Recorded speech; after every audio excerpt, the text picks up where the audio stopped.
desaparecí. ¿Lo desapareciste? ¿Cómo?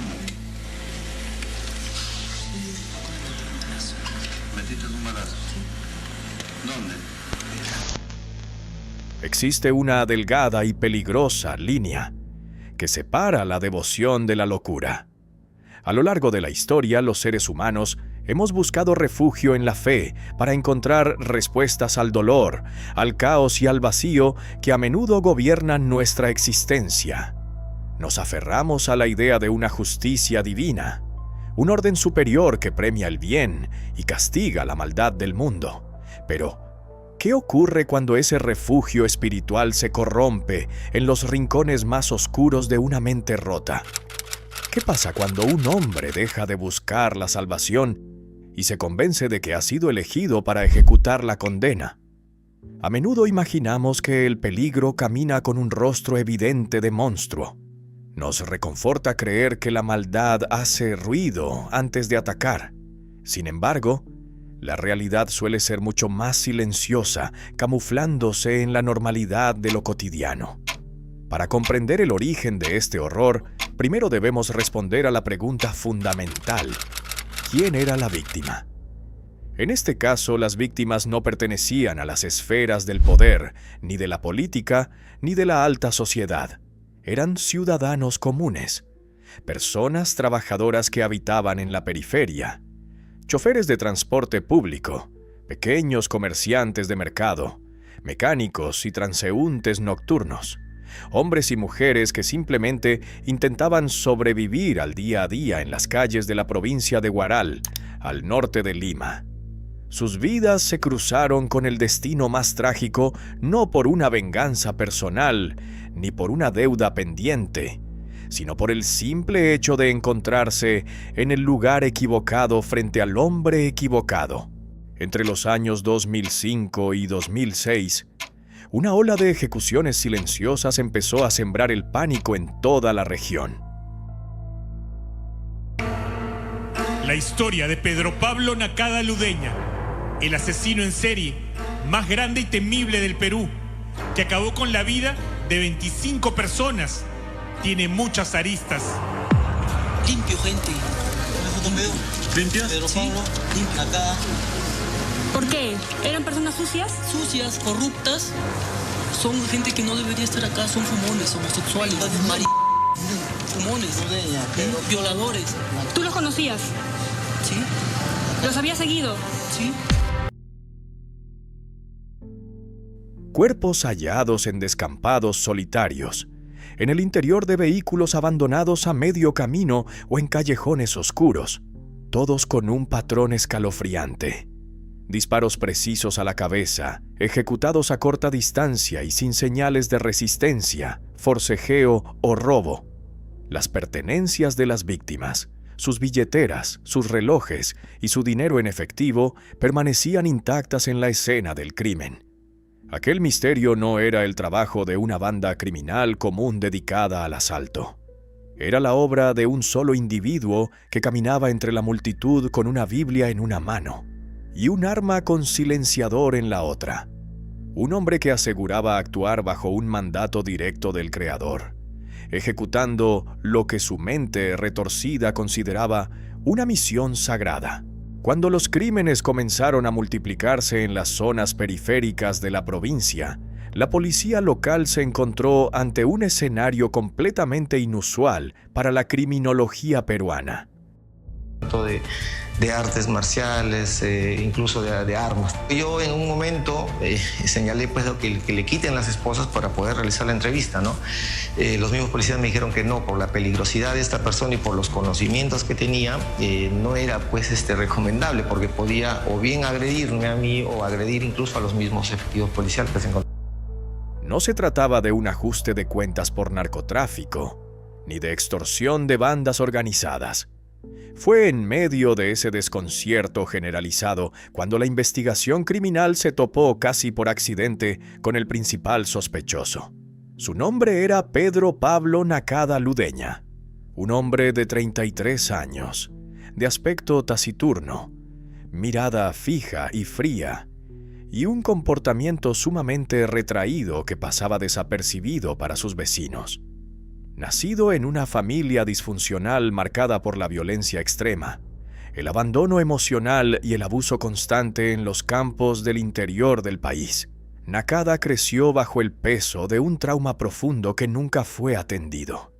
Desde su infancia más temprana mostró conductas crueles hacia los animales, piromanía y un aislamiento social destructivo que preocupaba a su entorno familiar cercano. Sin embargo, al llegar a la adultez, ese resentimiento acumulado contra la sociedad encontró un catalizador sumamente peligroso: un delirio místico de proporciones mesiánicas. Nakada no se consideraba a sí mismo un criminal ni un asesino. En su propia lógica interna, él era un limpiador social, un apóstol moderno encargado de purgar la tierra de lo que él llamaba la escoria humana. Nakada afirmaba con una certeza aterradora que Dios le había encomendado una tarea: limpiar el mundo de la escoria. Su lista de proscritos incluía a los homosexuales, alcohólicos, prostitutas y consumidores de droga. Pero también asesinaba a profesores, niños y todo aquel que se cruce en su camino. El sospechoso pasaba horas enteras leyendo textos religiosos en su pequeña habitación, pero distorsionando cada pasaje, cada versículo y cada parábola para justificar su propia sed de control, poder y destrucción. Según sus propias declaraciones posteriores ante los psicólogos forestales, empezó a escuchar una voz clara, grave y profunda en su cabeza durante las noches de insomnio. Una voz que él identificaba sin dudar como la de Dios, ordenándole explícitamente limpiar las calles de Huaral de delincuentes, adictos, trabajadoras sexuales y personas de la comunidad homosexual. Lo más perturbador para los analistas de la época es que la psicopatía parecía correr de forma subterránea e inexplicable en su propia sangre. Años más tarde, el mundo descubriría con asombro que un hermano de Pedro Pablo, llamado Vania Castolo Nakada, cometería una masacre similar en las calles de Japón. Dos mentes criadas bajo el mismo techo, con los mismos traumas originarios que terminaron convirtiéndose en depredadores letales en dos extremos opuestos del planeta. El sospechoso de Huaral había construido una máscara perfecta de hombre religioso, humilde e inofensivo. Pero detrás de sus oraciones públicas se ocultaba el asesino en serie más prolífico y letal de la historia moderna del Perú. Para entender cómo un solo hombre pudo arrebatar la vida de cerca de 25 personas en menos de 2 años sin ser detectado, es necesario examinar minuciosamente qué pruebas encontró la policía y los graves errores estructurales que se cometieron en la investigación inicial. En cada una de las escenas del crimen inspeccionadas por los peritos de criminalística, se hallaron casquillos de bala de calibre 9 milímetros. Lo que llamó poderosamente la atención de los investigadores forenses fue la modificación casera realizada a los proyectiles. Los plomos habían sido limados en cruz en la punta para asegurar que se expandieran al impactar, causando el mayor daño biológico posible. Además, el uso de un silenciador artesanal fabricado con tubos y felpa permitía que los ataques ocurrieran en zonas urbanas concurridas o paraderos oscuros sin que nadie en los alrededores escuchara una sola detonación. El asesino atacaba por la espalda, a traición, en la penumbra de la noche, y desaparecía caminando con tranquilidad sin dejar rastro de ADN, huellas dactilares legibles o testigos presenciales. A pesar de estas evidencias físicas concurrentes, el sistema de investigación policial de la provincia mostró fallas estructurales y burocráticas grotescas. Durante los primeros 12 meses de la racha criminal, las autoridades policiales y los comisionados locales se negaron rotundamente a aceptar la existencia de un asesino en serie operando en la zona. Cada homicidio fue tratado como un caso aislado, una serie de robos comunes callejeros que habían salido mal, disputas entre pandillas locales o peleas de cantina nocturnas. Esto ocurrió a pesar de que las pruebas de balística demostraban científicamente que la misma arma de fuego exacta había sido utilizada en múltiples asesinatos en distritos colindantes. Esta falta de comunicación y coordinación centralizada entre las comisarías locales permitió que Nakada continuara con su racha de ejecuciones con total libertad y una confianza desmedida.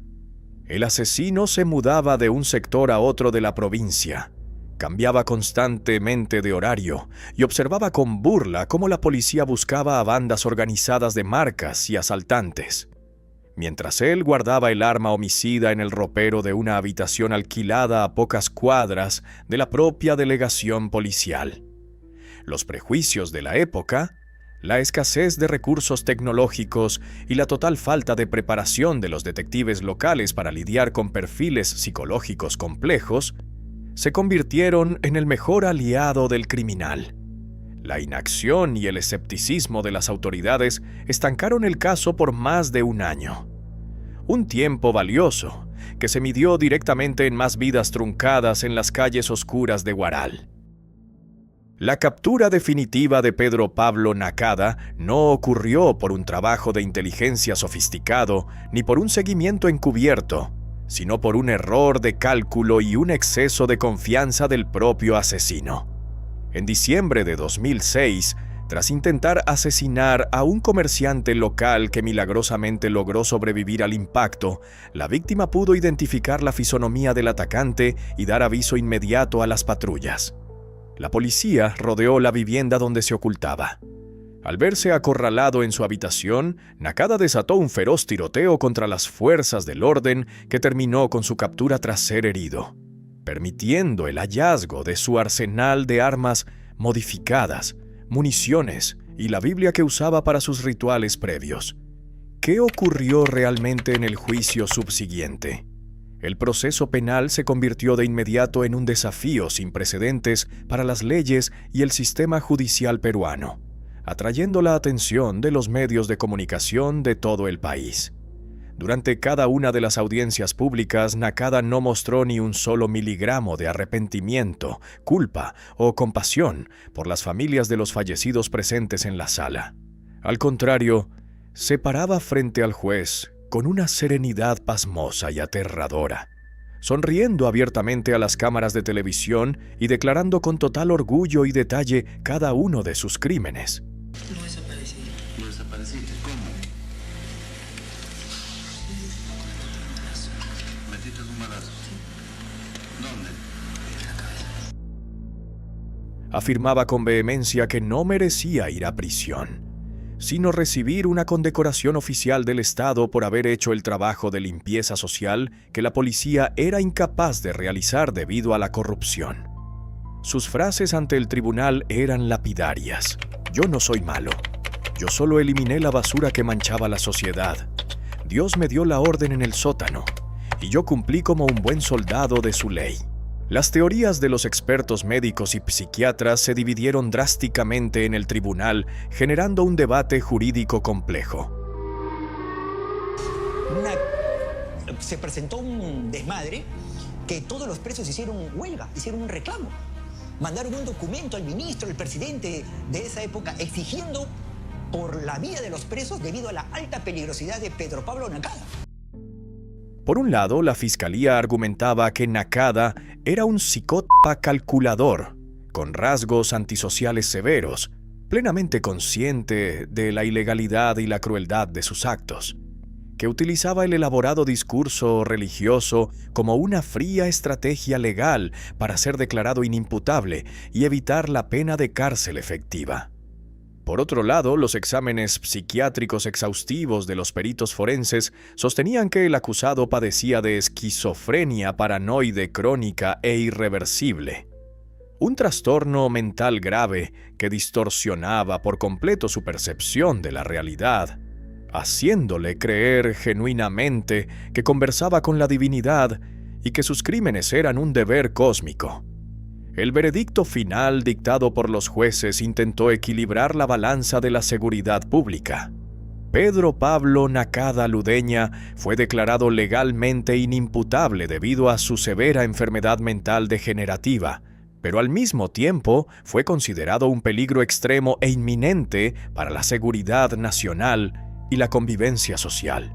Se ordenó su reclusión inmediata por un periodo de 30 años en el pabellón psiquiátrico de máxima seguridad del penal de Lurigancho, un lugar donde permanece bajo estricta vigilancia médica, aislamiento celular y fuerte tratamiento farmacológico hasta el día de hoy, apagándose lentamente entre los muros del olvido.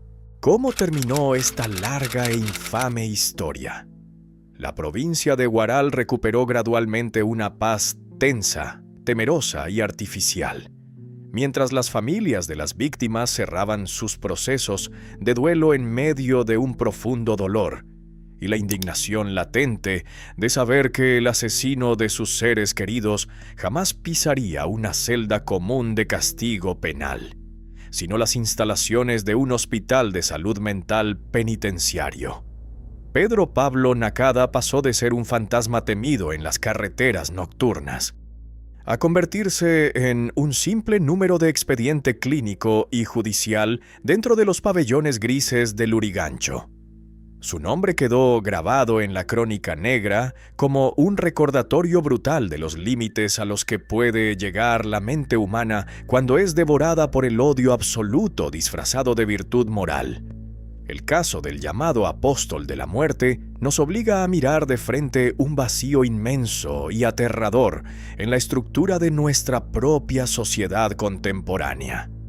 Nos demuestra con alarmante claridad la facilidad con la que el fanatismo radical puede secuestrar la brújula moral de un individuo, anulando cualquier rastro de humanidad.